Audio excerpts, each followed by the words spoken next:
This is Season 3 of The Score, the Team Roping Journal's regular podcast, where the team roping world talks. We've told the stories of some of the greatest cowboys, horses, and moments in the sport, and we're so far from done. In 2020, we'll bring you more of what you've come to expect, like interviews with the best cowboys and cowgirls we know, and we'll dive even deeper into subjects you care about. Look for more audio editions of the Team Roping Journal stories you might have missed in print, and learn about the great horses shaping the sport and great challenges facing our industry. All this and more in 2020. I'm Chelsea Schaefer.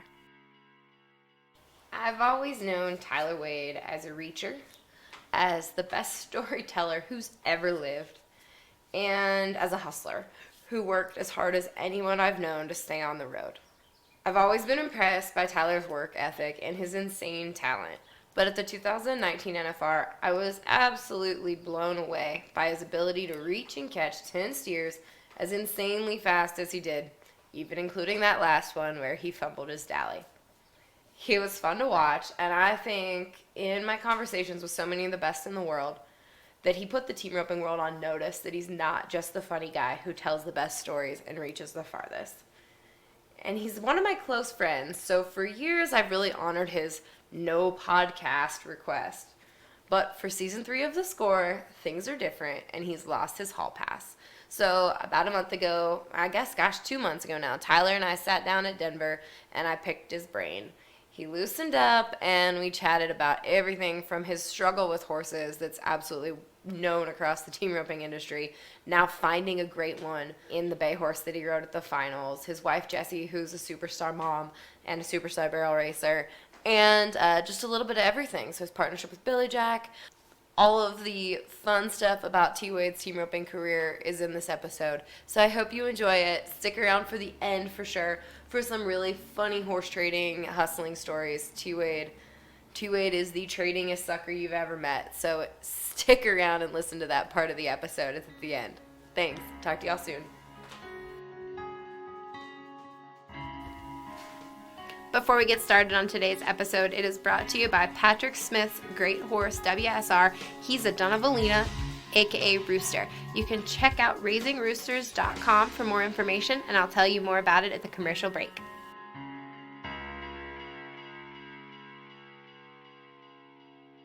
Here we go. Losing.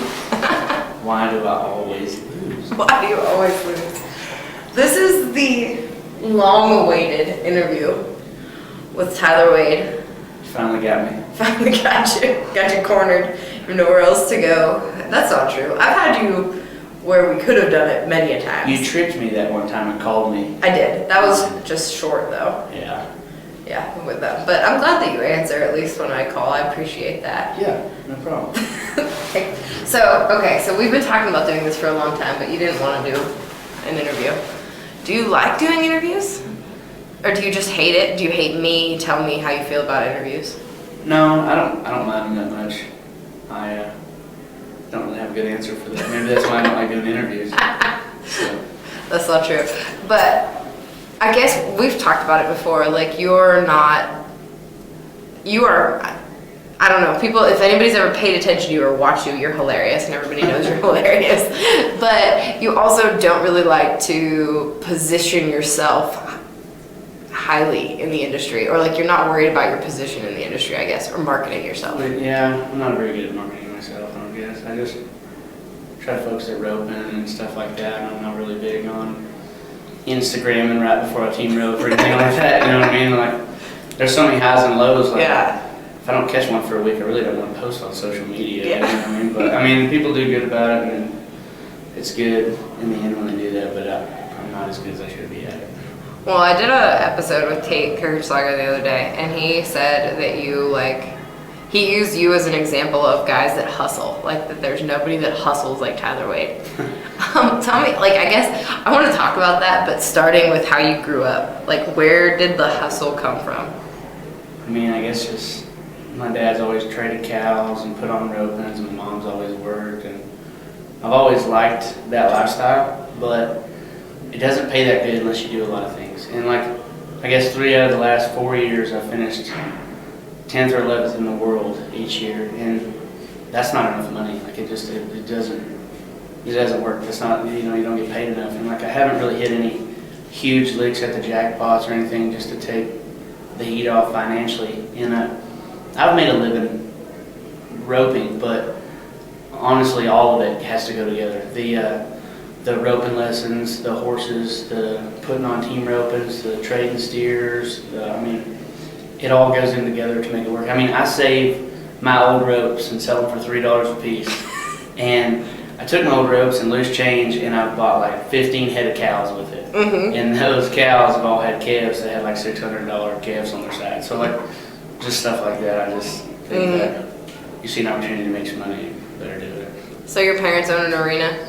Mm-hmm. They own an indoor arena in Terrell, and they put on junior rodeos and jackpots all the time and stuff like that. So when I can help put on the rope and stuff like that, we do. Or my wife rides futurity horses and outside horses and stuff. And I don't really like the horse selling that much because I don't ever want to make anybody mad if it doesn't work, And it's not every horse works for every person. So we get them every once in a while, and I try to help people make them fit. And they're happy with it, but I don't like to sell horses all the time for a living. Yeah, I understand. That's a hard way to make a living for sure. Yeah, and then, somebody gives $20,000 for a horse, and then in a month they don't get along with it, or it winds up crippled or something crazy. I don't really want them to be mad at me, so I don't try to do that too much. Yeah, and we talked about it a little bit during the NFR when you won one of your rounds, but your horse deal has been a huge struggle throughout your career. And you had Fonzie, so that was amazing, and he kind of like lucked, I don't want to say lucked into Fonzie because he wasn't cheap, but Fonzie ended up being a head horse, right? Right, yeah. On accident, kind of. Yeah, every horse is kind of, I've come through, has been on accident or something. And, when you finish 11th in the world and only clear 50,000, and then people want 75,000 for their horse, it really doesn't make it even feasible to do, And there's a lot of people that make it work, and a lot of people that spend big money can sell horses for big money too. It's just scary to risk that, because when you buy a horse for 40, 50, 60, 80,000, whatever, like, it has to work. And I can only afford one, so like, if that one doesn't work and I can't make a living on it, like, we're at a dead stop. So that's just hard to do, but at the same time, that's what you gotta do to make a living too. You and Billy Jack decided to stay hooked again this year. Yeah. I struggled this summer horse-wise and stuff like that until I found that bay. So when I struggled finding a horse, I kind of let him down a little bit and didn't do as good as I can do. And I feel like if I get my horses on track, he's always on track and got good horses. So hopefully I'll do a better job this year. Did you guys talk about that, or was it just like he trusted? It's not like Billy talks just a whole bunch anyway, but did you guys talk about at the end of the year, like, hey man, are you sure you want to rope with me after the summer that I had? Like, how did that go? Yeah, I told him, kind of the same deal, like, hey man, if you, no hard feelings, it's a business, if whatever you come up with. And I don't guess he had any people who maybe he wanted to rope with. No better offers. So I don't not say that. I'm just saying we just kind of stick it out. I think we rope good together, and we can do good. I haven't done the greatest job I can do for him, but I know we can do it. So that's a plus to know you can, I guess. Yeah. How you didn't win as much money as you wanted to at the finals this year, but the talk of the finals was how you headed. Yeah. How do you feel like you headed? Were you happy with your finals? I didn't handle a couple of them as good as I could have. Some of them were really good, some of them weren't. The last one I missed my dally on and jerked him and handled him terrible. So I didn't give him, it wasn't 10 perfect steers, but you just take it night by night and not really focus on anything but yourself. But honestly, I headed pretty good and caught them all. But who knows, if we would have won the first 5 rounds and I'm winning the world, I might have got nervous and not caught anymore after that too. So the scenario was kind of played out where we had nothing to lose and just keep roping. But I hope I would rope that way if I was still winning the world, but you never know. So, yeah. It's a humbling sport, and it is freaking brutal. I caught them all at the finals or whatever, and everybody pats you on the back. But the other day I was at the WCRA and all I had to do was catch and I missed. And then we were high called the American qualifier at Odessa and I waved it off. And I've missed a few in the short hunter lately like that, and it's just, the only thing that matters for me is the last one. It's pretty embarrassing. I missed today too, so I'm not that excited about I know, but for everybody that's listening, I thought, I didn't get to see the roping today, but I thought you were 4-4, but I read the date sheet wrong. It was Spank. And yeah, Spank did good. He's having a good time right now. You're stuck here with me. Yeah, it'll be alright. Did you, can you talk about your groove at the finals? Like, what did it feel like? Did it just feel so easy? Was it? Being that it was my third time, it gets a little bit, like the nerves kind of die off and you kind of know what to expect. Like that arena is like a two-swing arena. Like you swing twice, you throw it in the middle of the arena, and that's kind of where there's a rhythm there, and if you get out of it, you're kind of off track. So nothing really changes. It just, I tried a few things practicing and changed some stuff up from how I used to do it, and it kind of helped get my groove back. And the steers weren't quite as strong, and their horns weren't as huge, which makes it a lot easier to head on all of them too. So. Who do you look to when you need help with your roping? A buddy of mine, Earl Martin, comes over and we break it down. That's the only guy I break it down with, and he helps me a ton. We will swap bits and head stalls and tie downs. And, the only thing we don't ever swap ropes, because I like my ropes pretty good. But besides that, we'll saddles, whatever it takes. We'll put different saddles on, or I mean, literally anything that we think we need to focus on. But he's sharp. He's got a great eye for a horse and roping and everything like that. So he can see what I can't feel while we're roping. So it's pretty good to have him help me out all the time. Has he been watching you your whole life? Or? Yep. He's lived across the street our whole life, and actually just bought a place right beside him, some land. So we're gonna build over there, and I'm gonna rope at his house even more. And yeah, he's just really critiqued me a lot, and he does a heck of a job. We were talking about money a little bit ago and making it, and you brought a little piece of land. What is it that you say at the finals? 3 steers for 3 more years, or? Well, we're 5 steers or 5 years away, is what I told my wife.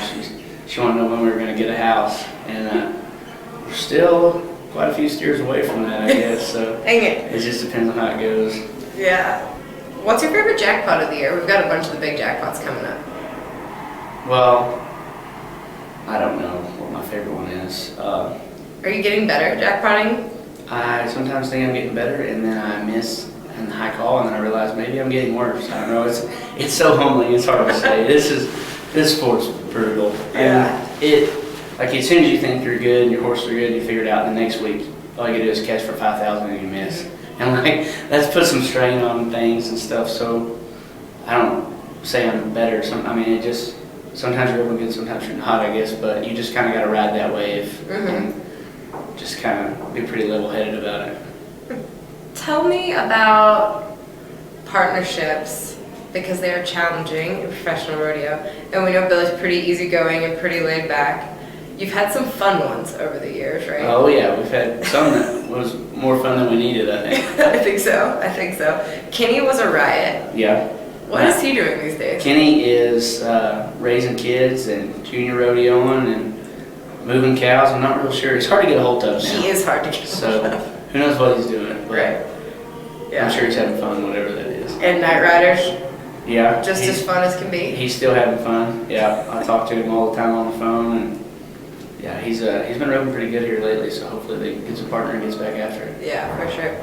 All right, tell me, your horses, you said a lot of them have been by accident. Most of them have been by accident.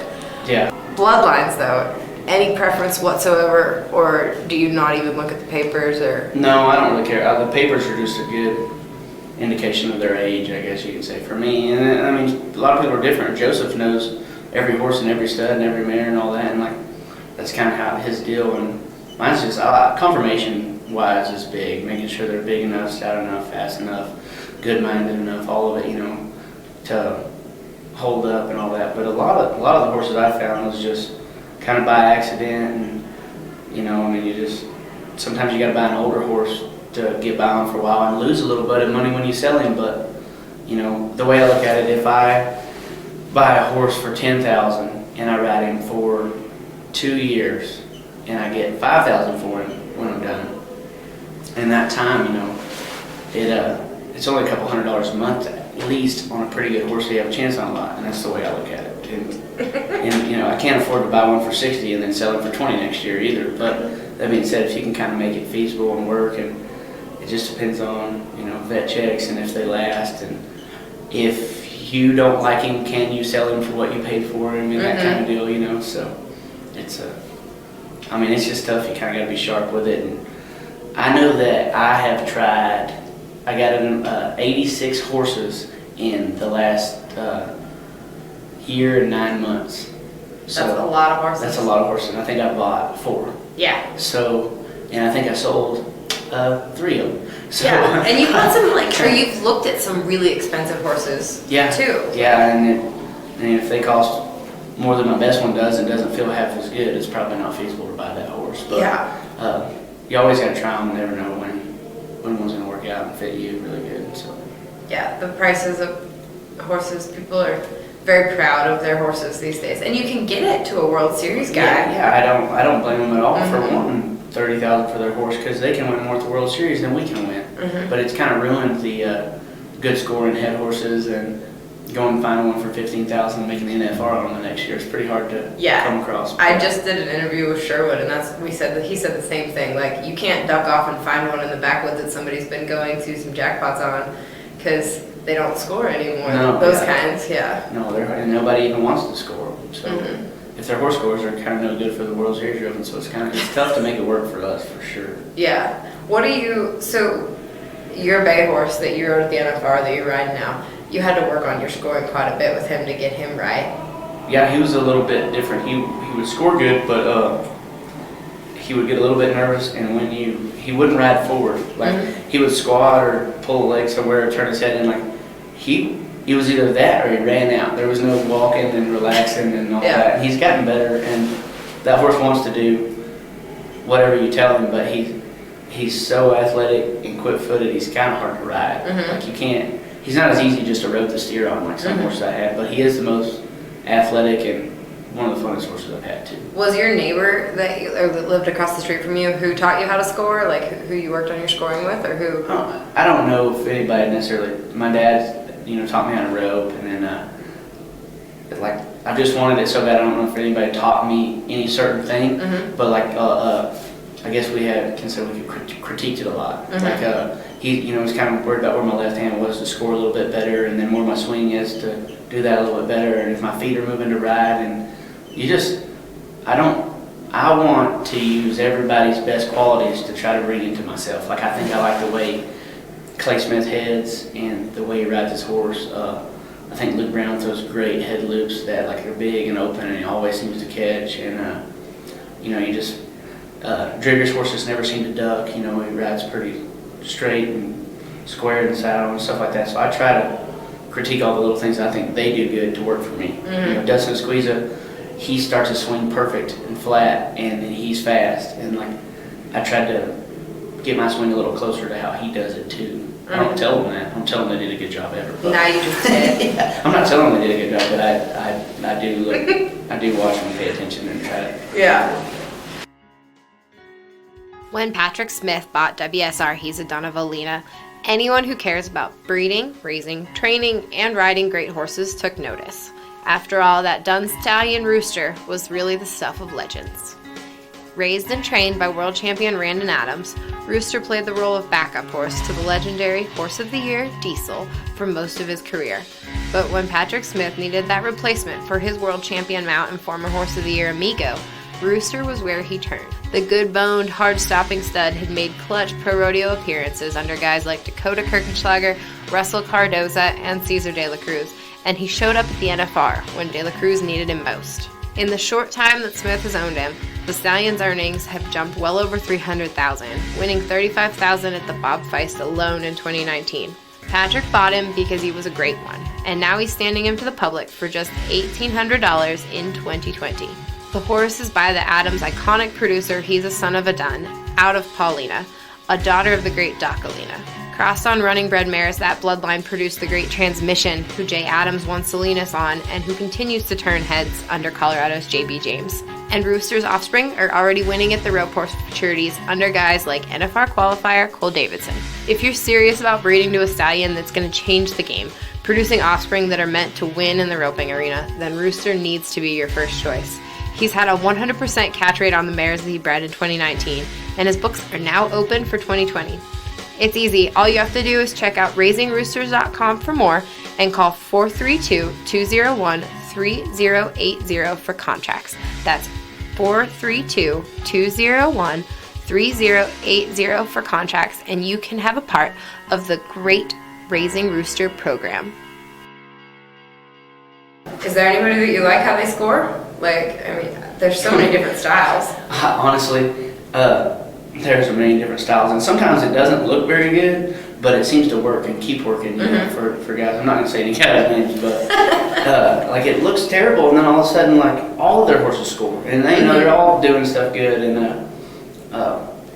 I mean, if you're going to pick one, obviously Trevor Brazil, but like, that's perfection, and that's hard to do.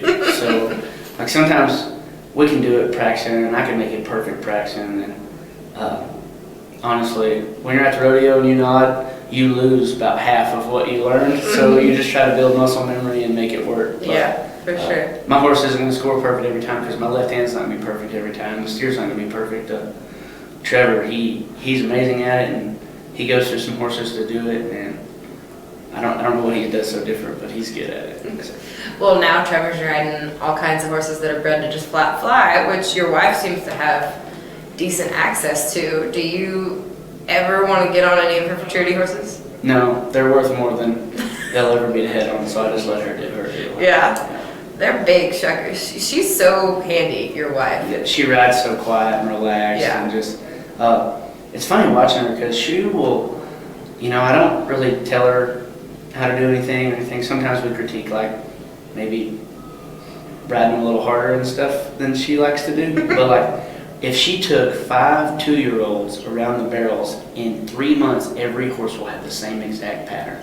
Just a perfect pattern, and their feet are in the same spot. And it's pretty impressive to see her do that because, you know, having consistency is hard to find. You know, I'm very inconsistent when it comes to that kind of stuff because I'll change spots from where I rope them and all that. And she does a pretty dang good job of it.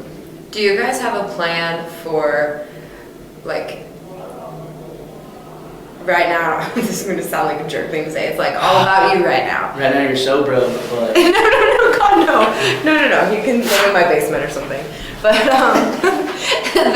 do you guys have a plan for Jessie running barrels, rodeoing? Like, she's always got a futurity horse or two, you know, like, what's the plan yeah, for I think it kind of goes the same way with team roping horses. Like, if 2 horses go down, we can't afford just to go buy 2 more. You know, we're about to take a break and kind of figure some stuff out and do whatever it needs to do. So, but I think the same thing in the barrel racing. You know, they're worth so much money, and people are willing to spend so much money on them that, like, she trains one, and if we have one go our way that she could maybe win on, I'd love to see her out here do it. And so it's hard to find that special horse like you know, a lot of these girls have out here to make it work. So, but yeah, when the horse comes, or, you know, financially stable or whatever, we're gonna hopefully both get after it, sponsor wise, whatever comes our way to make it both work for us to go together all the time.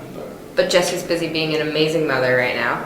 Yeah. She pays the bills, and then I do whatever the heck I'm doing. So how hard is it to be away from them now? You're getting older, kind of seeing what the old guys used to say about hating traveling. Oh, I'm over it. I haven't seen them in a day and a half, and like when we were up tonight at 8, I'm gonna be home at 9 in the morning. Like, we're just gonna go ahead and drive the whole way home. So no, it sucks. I don't like it at all, and it's been bad. You know, it's hard to afford to go just together. You know, because it's more stalls, it's more shavings, it's more food, it's, you know, it's more diesel, everything. So, you know, you wear and tear in the rig because you're taking the whole time. Like, it's hard to do. It's worth it in the end if you can afford to do it. And but it's fun to have them out there too. Except like my little boy, we'll get somewhere at 1 in the morning, and he'll decide we're just gonna play for a little while. Yeah, you know, that's the worst. Yeah, so it's kind of, we're on his time then, so that's pretty hard to make work. But. Yeah. All right, I have to ask you. I don't know if you can tell me the truth or not. What's the craziest thing you've ever traded? Oh man, And how much did you make on it? I don't even know where to start. The craziest I ever traded. I traded 2 horses that weren't broke and 2 steers and a zebu for a gray pony and a 30-year-old roan head horse. Because I was so sick of the zebu and the horses that we had to load the horses like bucking horses to get them in the chute. Yeah, that's how you do it. And I traded all that for 2 ponies, and I roped on them at the house that night. And a guy said, I said, man, I want to sell this stuff. I want to sell it today. And he said, well, how much do you want for it? And I said, I don't know, $2,000. He's like, I'll give you $1,800. And I was like, deal. No questions asked. Deal. That'll work for me. But I don't know what the craziest one. Wait. You just like casually dropped a zebu. Like, where did you come upon one? On Craigslist. This lady had a zebu for like $120, and it was like right down the road. So in the whole horse deal, I guess the 2 horses, they cost like $75 a piece, and then $120 for the zebu, and then I sold it all for $1,800 in like maybe 8 hours total. And I don't know how I wound up doing all that, but we've done some crazy stuff like that before. I don't know, we've traded a lot of stuff before. I traded like 8 trophy saddles, a couple steers, and a goat for a trailer one time. And then I traded a trailer for a head horse I sold for $12,500, so that was pretty good, pretty interesting. We got a lot of time in it though, that's for sure. But stuff like that, I don't know, it just seems to come your way. I try not to deal with anything that cheap anymore. Anymore? Yeah, we don't know. I don't want to get the bottom of the barrel record. Yeah. So no, I was 15 or 16. We used to go to horse sales all the time, and so to make money, I would ride anything and everything for $25. Mm-hmm. Which at the time, me, I'm like, well, heck, I'll ride 10 a day, or you make $250 or so, and then plus selling a couple, this will be all right. I'll make it work. Well, me and a buddy of mine are riding barn horses then, and he said, this old man came with a sale and said, I need you boys to ride these 2 horses for me. There was an old, like 30-year-old, probably paint horse that was crippled as heck. And then there was a little black that looked outstanding. And he was so shiny and pretty. And he said, T-Wade, what horse you want to ride? I said, I want that old paint. This one I want. I don't want that. There's something wrong with that black. And I'm telling you that I got on the old paint. He could barely walk, and we walked. I was going to walk him in the ring, and he got on that black horse. And this black horse bucked so hard, it bucked him like 10 foot in the air, and when he landed on his hand, it split his right hand in half, 2 fingers on each side, about 3 inches in. Oh my gosh. And then he hit the side of the fence and just dang near knocked him out. And they never stopped the sale. They didn't even care. Like, they just kept rolling. And I was like, this man is concussed. Like, we need to call somebody. And I'm telling you, from that day on, I hadn't been to the sale, and I'm not gonna ride one in there. Yeah. And I was like, man, you could literally ruin your whole roping career for $25. So that was the last time I've been. But I used to get off anything bareback or whatever. If it looked like a good road, I'd jump on it. Do some little rope tricks. Yeah, make it look cool. yeah. Now I'm no test dummy anymore. I'm not doing that. So. I think you got on a broodmare in my barn on the concrete once. Yeah, no. That I had just pulled off the trailer from buying out of the mountains. Well, for you, I'd test him out. I can't just be doing that. $25. Not for 25. Yeah, exactly. Awesome. Well, that is where I will let you end, because I did want you to tell at least one story before this podcast was over. All right. Do you feel like you did a good job? Do you want to end now, or do you want me to be more creative? No, I don't care. What else you got? I mean, I would love for you to tell me stories about rodeoing with Kenny, or rodeoing with Tyler, but... Oh, I'll tell you one story. The first pro rodeo I went to, we were in Lafayette, Louisiana, which is a terrible rodeo for as far as it was for us. It was like, it paid maybe $700 to win each round, and it was like 8 hours down there or something. But we were going to film a permit, me and Dustin Davis, so we were going to go. And we were roping or something and left too late. It was like, I don't remember what time it was. It was noon. We were going to get there like 30 minutes after it started if we left now. So we drove 80 the whole way down there. And we're tired. We're kind of over it. I haven't had a driver's license that long, so I wasn't driving very fast. But, or I was nervous driving 80, I guess. But we get like 10 minutes from the arena and we hadn't ate yet. I'm like, man, I think we got time for Wendy's. And it was like 2 miles from the arena. So they're like, yeah, that'll work. So we go get Wendy's and we get back on the road, pull in the arena, and we're eating. And I see the team ropers walking in the alleyway, and I've never been there, but I see them walking in. I'm like, oh man, we are second out. Like, we have got to hurry. And when we got in the alley, the first team roped, and we ran down there. Jay Gorman said, "You can borrow my horse." I got on his horse. I'm so nervous. There's people everywhere. The crowd. I've never really roped under those conditions, I guess. And I ran through the barrier, didn't hit the steer, and it was all a blur. And I was so sick when I left. I couldn't even eat my Wendy's after we went all that way. And I was like, that is the dumbest thing we've ever done. But I refrain from doing that rookie stuff anymore. What is I mean, obviously, I think everybody that's rodeoed as long as you have has been turned out for one reason or another. Have you ever been actually turned out for a super stupid reason? Yeah, I'm not telling you that. But yes, there's been, like our rookie year, we literally did not know anything. Mm-hmm. So like, you and Dustin were rookies together? No, he knew. Like my rookie year, yeah. I didn't know anything at all. I was kind of by myself. And like, me and Dakota Kirksager was kind of rope at a few rodeos around the house. Well, he decides he can't make it, and I'm like, all right, no big deal. And I don't enter or nothing. I had no clue. Mm-hmm. Well, this was my rookie year, and I missed the finals by like 4,000. Mm-hmm. Right? So you were rookie of the year, right? Yeah, Mm-hmm. and I missed the finals by 4,000. And I remember we were in Jacksonville, Texas. And I counted it, and it only paid like $1,100, and I still counted it because I didn't know. I didn't know if I was going to be rodeoing or what. And I remember Dakota said he couldn't make it, so I said, "Heck, don't worry about it. I'll just see you at the jackpot tomorrow." He said, "Okay." Well, I'm there with Dustin and Kenny because they're roping. Well, I'm sitting in the head box watching them rope in my T-shirt, and they call my name out and turn my steer out. And Dakota turned himself out, but they still drew me a steer, and that counted as one of the rodeos I went to. So that happened to like 6 rodeos, I think, that all in like 1 or 2 weekends. I didn't have a clue. I didn't know nothing. There's a little more to it. I needed a little more guidance than I had. But after that, Dustin and Kitty kind of took the reins and was like, all right, stupid. The responsible parties. Yeah. All right, stupid. We're going to have to do better than that. But we've done some dumb stuff like that. But Mm-hmm. now we're going to take care of business and rarely have any problems, I guess. But Okay, the worst you've ever missed one. I mean, obviously that one in Lafayette, Louisiana doesn't sound like it was a great time.